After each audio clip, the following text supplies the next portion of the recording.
মুচমুচে আলুর পকোড়া। নমস্কার বন্ধুরা, কেমন আছেন সবাই? সোমা ব্লগে সবাইকে স্বাগতম জানাই। আজ বানাবো আলুর পকোড়া। তাহলে চলুন সঙ্গে থাকুন, ভিডিওটি দেখতে থাকুন।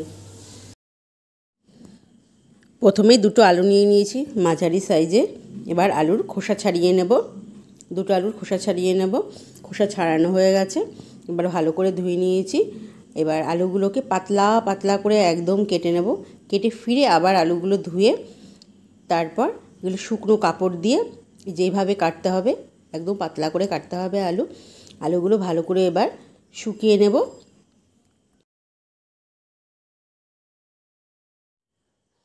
ব্যাস, এইদিকে এবার নিয়ে নিয়েছি হলুদ, লঙ্কা গুঁড়ো আর লবণ, কাঁচা লঙ্কা পেস্ট আর ধনেপাতা কুচি আর কালো জিরে।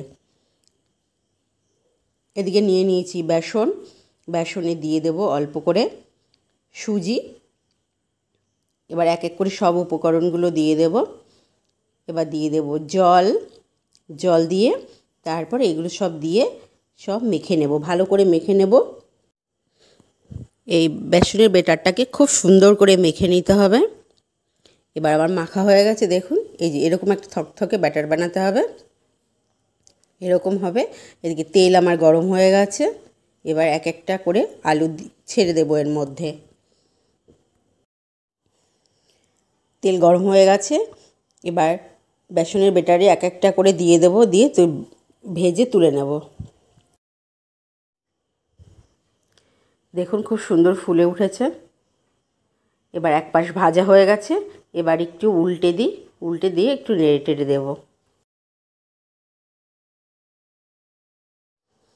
একটু কাছের থেকে দেখাই, দেখুন দারুণ ফুলেছে, তাই না?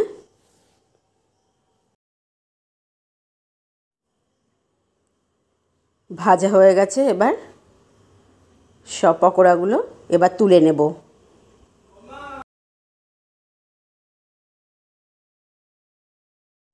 আলুর পকোড়াগুলো সব ভাজা হয়ে গেছে, তুলে নিয়েছি। আমার এই যে আলুর পকোড়াগুলো সব রেডি হয়ে গেছে। আপনারা এরকম বাড়িতে ট্রাই করুন।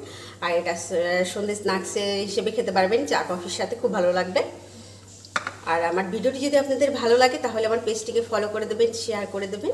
আর যদি ইউটিউব থেকে দেখে থাকেন তাহলে আমার চ্যানেলটিকে সাবস্ক্রাইব করে দেবেন। সবাইকে অনেক ধন্যবাদ। ভালো থাকবেন, সুস্থ থাকবেন।